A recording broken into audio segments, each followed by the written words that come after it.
네, 경희 트레탄원의 강재순 원장입니다. 오래간만입니다. 동영상 촬영한 지가 한 2, 3주 정도 지난 것 같아요. 그래서 그동안에 제가 환자 본다고 외래 위주로 제가 좀 진료를 해야 되잖아요. 짬짬이 동영상 촬영하는 겁니다. 좀 많은 이해를 부탁드리고요. 저는 동영상 전문 한의사가 아니잖아요. 진료를 하면서 또 우리 궁금한 것은 우리 또 구독자와 환자분하고 같이 소통하는 차원에서 제가 동영상을 촬영하고 있습니다. 자, 그동안에 궁금했던 점 또 질문을 해주시면 제가 하나하나 답변을 해드리겠습니다. 자, 오늘도 그냥 한 질환에 대해서 제가 좀 중점적으로 또 궁금증을 풀어드리는 그런 시간을 갖도록 하겠습니다. 자, 저의 강의의 기초적인 이론은 세포열 에너지 대사적인 관점이죠. 피레토 세라피적인 관점. 우리가 모든 질병을 세균과 바이러스적인 관점이 아니라 인체의 세포, 모든 생명체는 세포로 구성이 되어 있잖아요. 그래서 세포 열 에너지 대사적인 관점을 더 중점적으로 보고 저는 설명을 드리고 있다, 그 소리입니다. 자, 일단은 열 에너지 대사는 우리가 유체역학이라든지 인체 물리학이라든지 생화학이라든지 이런 게 다 결부가 되는 겁니다. 저의 이 강의는 인체에 도움이 될 수 있는 모든 이론들을 다 통합해서 여러분들한테 알려드리고 있다라는 이야기입니다. 제가 임상을 해본 결과 이러한 방법이 가장 환자분들도 이해가 쉽고 또 저도 환자분들한테 설명하기 좋더라 이겁니다. 그리고 치료 효과는 이루 말할 수가 없습니다. 기존의 세균과 바이러스적인 관점보다는 이러한 통합의학적인 실질적으로 사람들이 살아가면서 생활 속에서의 하나의 노하우를 녹여내는 그러한 학문이 더 낫더라라는 이야기입니다. 더 이해가 쉽고 또 치료도 용이하더라라는 이야기죠. 자, 그러면은 시작하겠습니다. 자, 그럼 첫 번째 이 질문, 만성 두드러기입니다. 자, 이분은 이 만성 두드러기 약을 가지고 좀 궁금한 점이 있었습니다. 자, 만성 두드러기로 포타리온정, 세틴잘정을 처방받았다라는 거죠. 아침에는 포타리온정 한 알, 저녁에는 포타리온정 한 알과 또 세틴잘정 한 알 이렇게 드시는 걸로 이렇게 하루 2번 복용하라고 하더라고요. 근데 여기서 궁금한 게 포타리온정은 2세대, 세틴잘정은 3세대 항히스타민제라고 알고 있는데요. 각각의 약물 지속 시간이 어떻게 되나요? 라는 이야기입니다. 그리고 예를 들면 포타리온정은 12시간, 세틴잘정은 24에서 36시간 지속이라고 한다면 아침 약을 먹지 않고 저녁 약만 먹었을 때 최대 48시간까지 지속하나요? 이런 거죠. 자, 여기서 저는 논점을 좀 달리하겠습니다. 이분은 약물 지속 시간이 그러면은 이거에 대해서 질문을 하셨는데 이거 중요하지 않습니다. 절대로 중요하지 않습니다. 항히스타민 제제는 실은 세포의 열 에너지 대사를 억제하는 약들입니다. 히스타민으로 분해할 때 필요한 히스티딘 디카르복실라제라는 산화분해 효소를 억제하는 약이죠. 자, 그렇게 되면은 이 세포의 열 에너지 대사를 억제하는 거잖아요. 그럼 신분도 피분도 둘 다 내려가 버립니다. 그러면은 자, 여기서 포타리온정이나 세틴잘정 2세대든 3세대든 큰 관계가 없습니다. 1세대든 중요한 것은 양리작용이죠. 내 몸에 어떤 영향을 주었길래 가려움증이 두드러기가 사라지느냐라는 이야기입니다. 그렇지 않아요? 그런데 이걸 이해하셔야 됩니다. 이 두드러기는 왜 발생했느냐라는 이야기죠. 두드러기는. 만성 두드러기든 콜린성 두드러기든 한랭성 두드러기든 왜 발생했느냐라는 이야기입니다. 자, 두드러기는 피부의 염증이죠. 그럼 피부의 염증은 또 왜 발생했냐라는 이야기예요. 이게 더 중요한 겁니다. 근본적으로. 자, 제 이야기는 피부 염증도 세포의 손상이잖아요. 그럼 세포의 손상은 너무나 다양한 원인들이 있습니다. 지금 이분은 뭐 약물의 지속 시간 가지고 이게 지금 어떻게 되느냐라고 질문을 하셨지만 제 입장에서는 이 약물의 지속 시간이 길면 길수록 심부 온도, 피부 온도 둘 다 낮추는 시간이 길다라는 의미가 되는 거예요.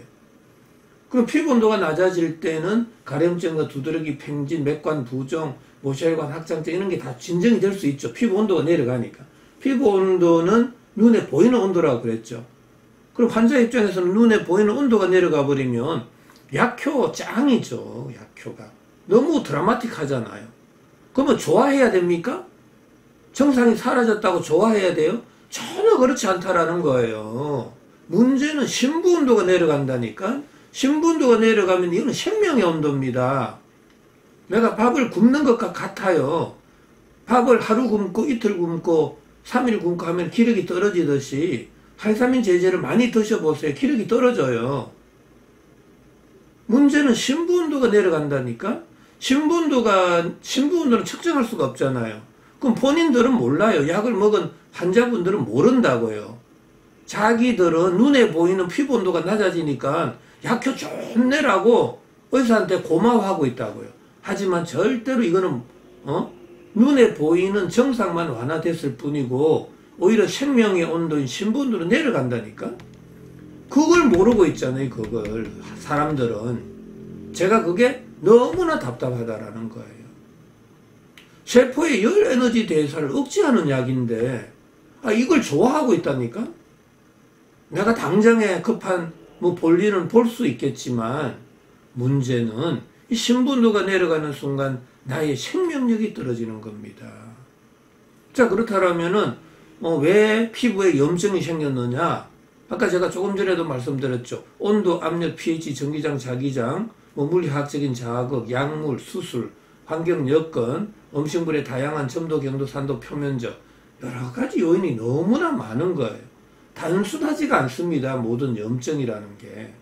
그냥 어느 한 요인에 의해서도 개입이 될 수는 있지만 절대로 그렇지 않습니다. 그래서 이렇게 단순한 질문은 두드러기가 왜 발생했는지 전혀 모릅니다. 그냥 약 주고 의사들은 너무나 편하죠. 약만 주면 바로 진정되니까. 근데 한의사들은 그렇지 않아요. 굉장히 복합적으로 생각한다라는 이야기예요. 그게 더 정답이니까. 자, 그러면 약물 지속 시간은 이렇게 48시간이라고 가정하자고요. 그럼 그 이후에는 다시 심해지잖아요. 그럼 또 먹습니까? 그럼 계속 48시간마다 계속 약 드셔야 될 거 아니에요. 그게 한 달, 두 달, 석 달, 1년, 5년. 그럼 만성으로 될 수밖에 없죠. 그걸 원하세요? 정말 그런 치료를 원하시냐고? 그거 아니잖아요, 그거. 제가 그래서 너무나 답답한 겁니다. 이 가려움증 유발되는 거, 피부 염증 유발되는 거 너무나 많습니다, 요인이. 그래서 저희 같은 경우는 한의원에 내원을 하게 되면 자세한 설문조사를 합니다. 환자분들의 그 먹거리, 환경, 생활, 습생들 이런 거 전반적으로 다 봐야죠.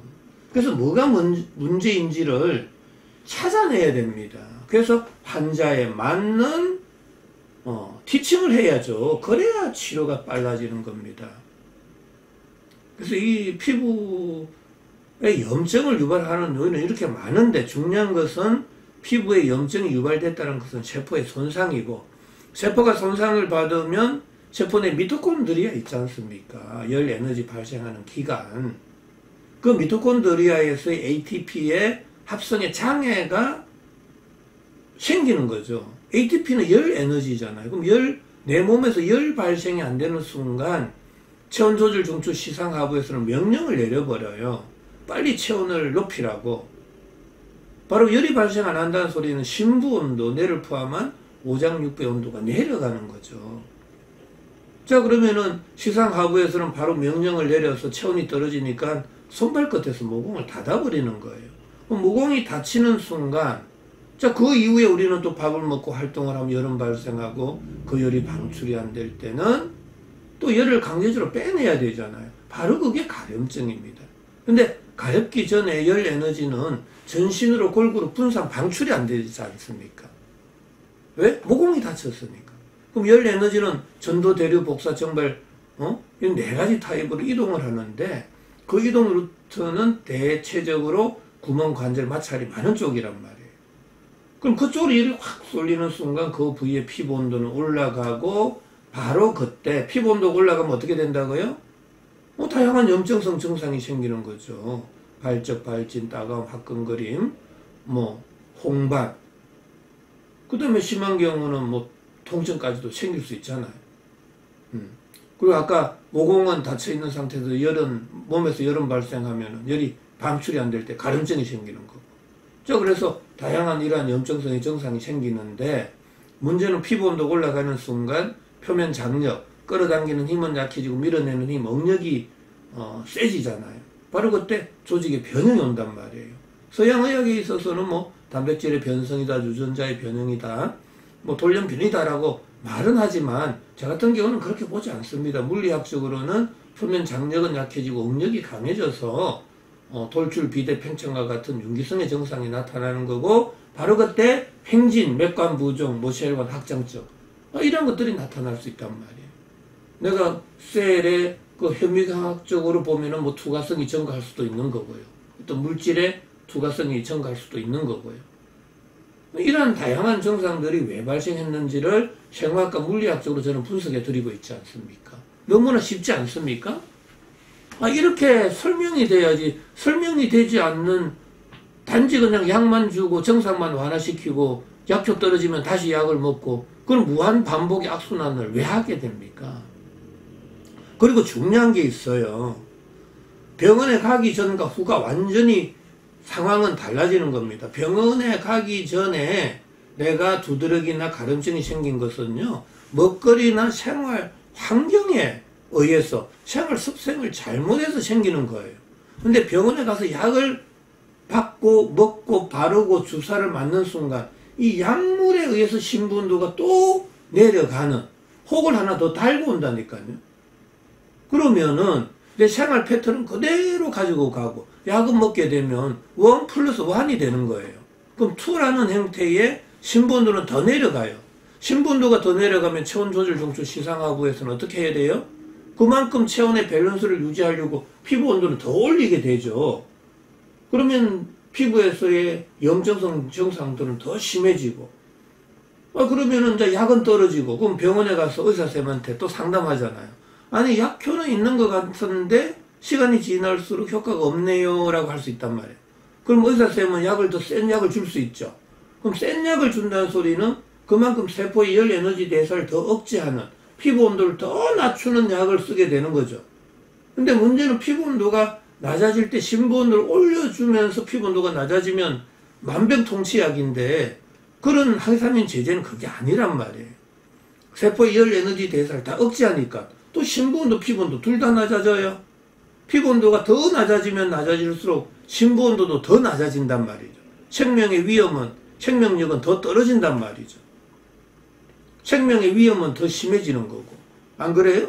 악화되는 거예요, 생명의 위험은. 심부 온도가 떨어지는 순간 만약에 항산화민 제제를 한 알 먹어야 될 걸 10알 먹으면 어떻게 되나요? 큰 문제가 생겨요, 큰 문제가. 그거 아셔야 될 거 아니에요. 참 세상 사람들 너무나 답답하단 말이에요, 제 입장에서는. 뭘 알고 약을 써야 되는데 눈에 보이는 약효만 있다고 좋아하고 있어요. 사람 참 환장합니다, 환장해. 환자 입장에서는 정말 미쳐버리는 거예요. 이거는요, 아파트 한 채 팔아도 치료 못하는 거예요. 뱅글뱅글 돌아버리는데. 약 주고 병 주고 약 주고 병 주고. 응? 안 그렇습니까? 정말 답답한 노릇이에요. 환자 감 대보세요. 환자가 대보고 약 떨어지면 다시 병원 가고 약 떨어지면 다시 병원 가고 얼마나 심리적으로 경제적으로 정신적으로 힘들겠습니까? 그런 치료를 왜 합니까? 그런 치료를 정말 근본적인 치료 해줘야 되고 왜 염증이 발생하고 왜 두드러기가 발생하고 왜 팽진이 발생하고 왜 가름증이 발생하고 약을 먹으면 왜 진정이 되고 약을 먹으면 왜 가름증이 또 생기는지를 이해하셔야 될 거 아니에요. 여기에 포타리온정은 제2세대 항히스타민 제제예요. 그런데 이 약효를 보면은 다년성의 알레르기성 비염, 만성 두드러기 소양증, 습진 피부염, 양진 이 등에 쓴다고 돼 있어요. 근데 부작용 한번 확인해 보세요. 부작용에 뭐가 있어요? 여러 가지 간 기능, 신장 기능에도 영향을 주지만 가려움증이 있다고요. 아니 가려움증 약인데 가려움증을 유발하는 이 현상에 대해서는 어떻게 설명하실래요? 미치죠? 자, 그 다음에 세틴 잘정도 마찬가지예요. 세틴 잘정도 3세대 히스타민 제제인데 특발성 만성 두드러기나 알러지 질환, 비염, 가려움증 효능이 있다고 돼 있어요. 한번 찾아보세요. 그런데 문제는 피부에 염증이 생긴단 말이에요. 아나필락시스 쇼크라든지 부종, 발진, 소양감, 혈관 부종이 생긴다는 겁니다. 이걸 어떻게 설명하실래요? 어떻게? 그러나 제 이론을 이해하시면 너무나 쉽잖아요. 신부온도가 내려가면 내려갈수록 모공이 닫혀서 피부온도가 올라가잖아요. 이 피부온도가 올라가는 게 바로 부작용이라고요. 그러면 부작용 중에 피부에 염증 반응이 생긴다라는 의미는 그 부작용, 그 약물은 신부온도를 낮추는 양리작용이 있다라고 보셔야 된다라는 이야기입니다. 이게 핵심입니다. 핵심. 약이 중요한 게 아니라 약 먹기 전에 부작용을 꼭 읽어보셔야 되고 약물 지속 시간이 길면 길수록 문제는 신부온도는 더 장기간 낮은 상태로 내가 생활할 수 있다라는 이야기예요. 이러한 비밀스러운 양리작용을 반드시 기억하셔야 됩니다. 그렇지 않으면 내 몸은 그대로 상해버려요. 면역력 떨어지고 신부온도가 내려가는 만큼 생명력은 더 떨어지는 겁니다. 반드시 기억하셔야 됩니다. 자, 오늘은 좀 제가 답답한 마음에 좀 강조하는 차원에서 제가 목소리를 좀 높였습니다. 여러분들 많은 이해해 주시고요. 자, 만성 두드러기는 어떻게 치료해야 됩니까? 반드시 낮아져 있는 이 몸속 온도는 끌어올리고 높아져 있는 피부 온도는 낮추고 닫혀져 있는 모공은 열어줘야죠. 신부온도가 내려가면은 4가지 생존의 법칙이 생긴다 그랬죠? 하나는 모공 닫히고 땀 분비 줄어들고 피부 온도 올라가고 표면 장력이 약해지고 억력이 강해진다라는 거. 이 4가지 생존의 법칙은 반드시 기억하셔야 됩니다. 그래서 이 높아져 있는 피부 온도는 낮춰야 되고 닫혀져 있는 모공은 열어야 되고 낮아져 있는 신부 온도는 끌어올려서 열 에너지를 전신으로 골고루 분산 방출시킬 때 모든 내 인체의 염증, 가려움증은 만성 두드러기도 다 치료될 수 있다라는 이야기입니다. 좀 자세한 것은 또 저희 홈페이지나 블로그를 꼭 좀 살펴보시고요. 만성 두드러기 반드시 치료될 수 있는 거예요. 문제는 치료 방법이 잘못된 거라고. 치료 방법 아셨죠? 자, 오늘도 건강한 하루 되시기 바랍니다.